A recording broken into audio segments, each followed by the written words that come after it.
Welcome, everyone, to this program called Partnering with Universal Beings. Discover how to receive guidance from other dimensions to improve your life and the world. I'm here with Patricia Cota-Robles and Suzanne Giesemann, and welcome to the program, Patricia and Suzanne.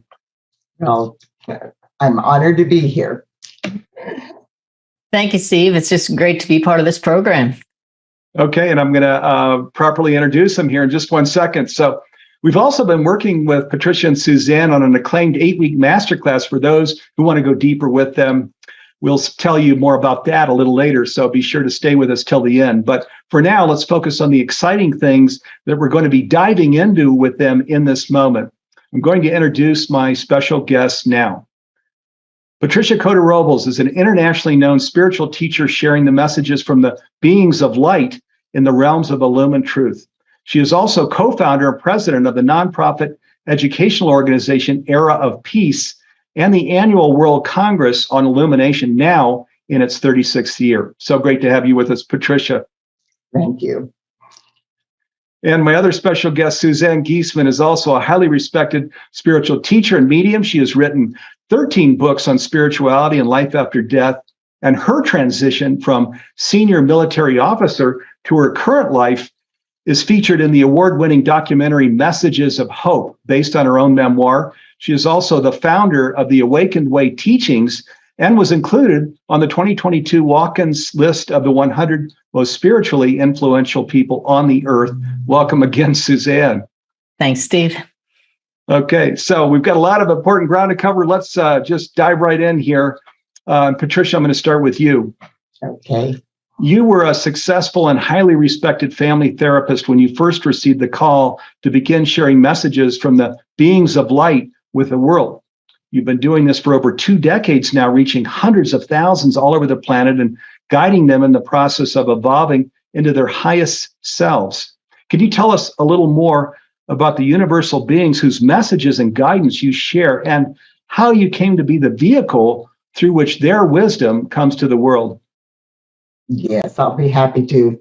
Those magnificent beings of light are just our sisters and brothers that have evolved to a higher level of consciousness that are assisting us in our life path, not doing things for us, but guiding us and teaching us so that we will learn how to do these magnificent evolutionary steps back to the heart of God for ourselves. And they are all different levels of evolution and consciousness, and they have different titles depending on their service to the light. And there are beings known as crowns, thrones, principalities, cosmic beings, solar logos, galactic beings, archangels, seraphim, cherubim, all graded orders of angels, ascended masters, and the Galactic Federation of Light. And the I am presence of every man, woman, and child, every son and daughter of God throughout the whole of creation.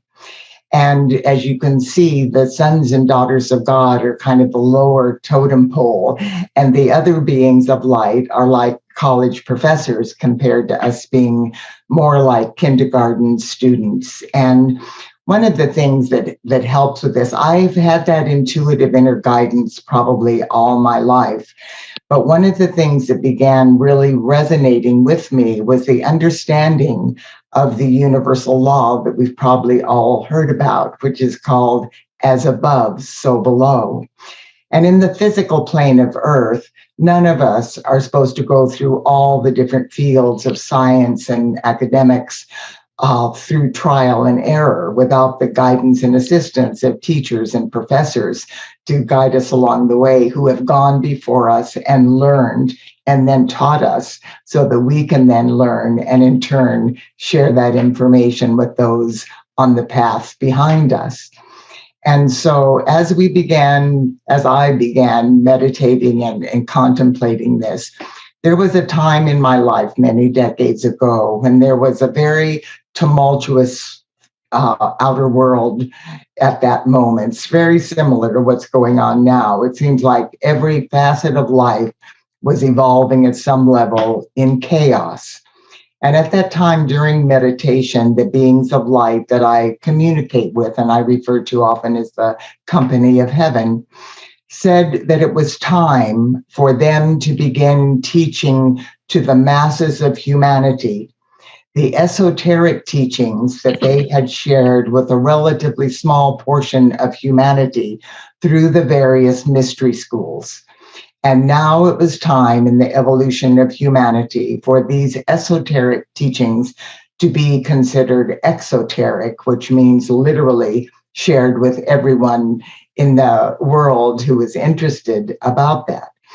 And they asked me if I would be willing to share what I was receiving from them without exception to anyone that was interested. And I was very humbled by that and very grateful for the opportunity to share the information that they were sharing with me. And they made it very clear to me, and this is a critical part of my teaching, that I was not being given this responsibility because I am more advanced than any of my other sisters and brothers or any more evolved. And the information they were sharing with me was not considered channeling, and I don't have supernatural extrasensory perception, but rather that what I was doing, sharing with humanity, was our divine birthright and available to each and every person on this planet. In fact, they said the reason I was being selected for this responsibility is because I am no different than everybody else on the planet, and that my mission was to present this information from the illumined truth in ways that would help people realize that this information is available to each and every one of us, and that as we begin to awaken and as we begin to connect with this, we will get that direct guidance from our own I am presence. So these beings of light are our sisters and brothers that have evolved to a higher level of evolution, that are teaching and assisting us on this critical moment in the Earth's evolution as we are being inspired to remember who we are and why we are here so that we can fulfill our divine mission on this planet. Boy, beautiful. Thank you, Patricia.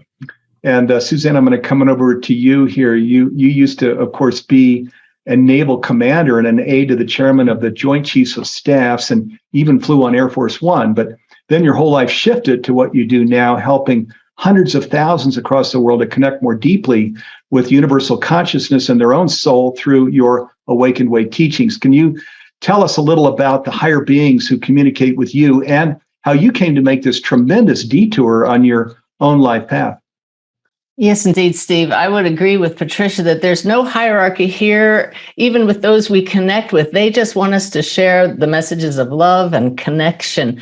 And the beings who I communicate with are also beings of light, but so are we here in our bodies.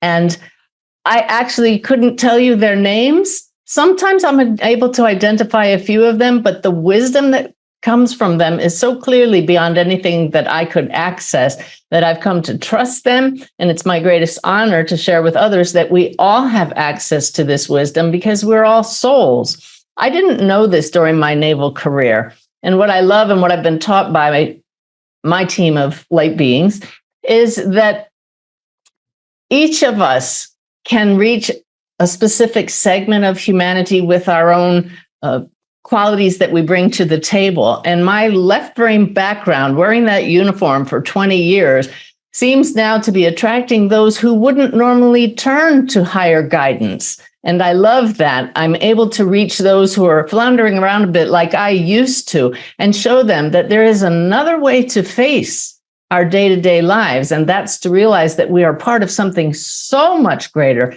and that each of us can make a difference in our own way by tuning in to this team of helpers that's available to everyone. I would be lost if I didn't sit each day now and connect. It's so easy to get caught up in the drama. I know that so many people who are listening right now know what it's like to feel only human, but connecting with those who have been human and are now higher beings show us that we are so much more than just these physical bodies. So it's my greatest joy now to have turned up the intuition, to be able to tap in instantly to this higher guidance, to their wisdom for the bigger picture that we don't always get in our limited state here. But just like Patricia said, I didn't know this was available before, but once you open up to it, you realize that we all have access to this. So it's not a special gift. It's an ability that all of us have. And that's why I love programs like Humanity's Team is offering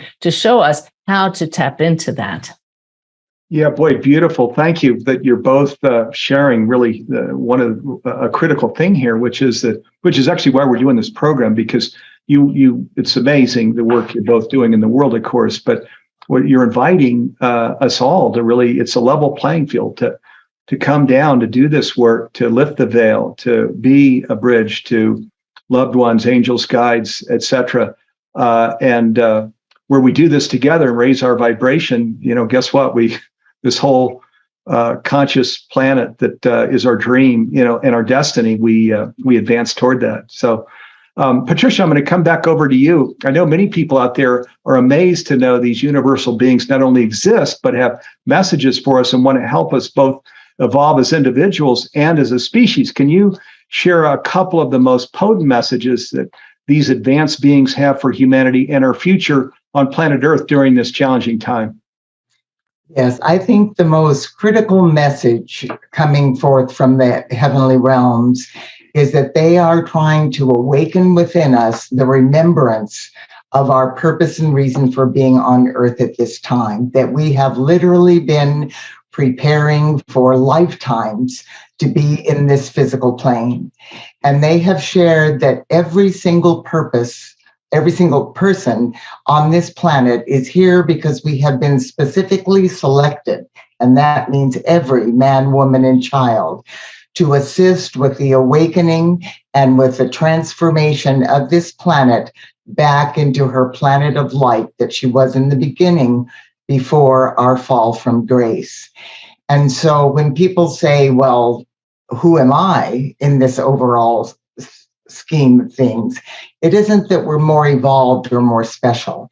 It's that because of our life experiences, the beings of light said our Father, Mother, God selected us and turned away other sons and daughters that were volunteering to be born, because they felt that because of our life experiences, we had a better chance of staying focused on the light and coming from a place of love and our heart-based God self in the face of all adversity, knowing that in this outer world, the negativity, the human miscreations, the thing that we have miscreated by choosing to use our creative faculties of thought and feeling in ways that are not based in love, the negativity and the pain that resulted from that has to be pushed to the surface to be transmuted back into light.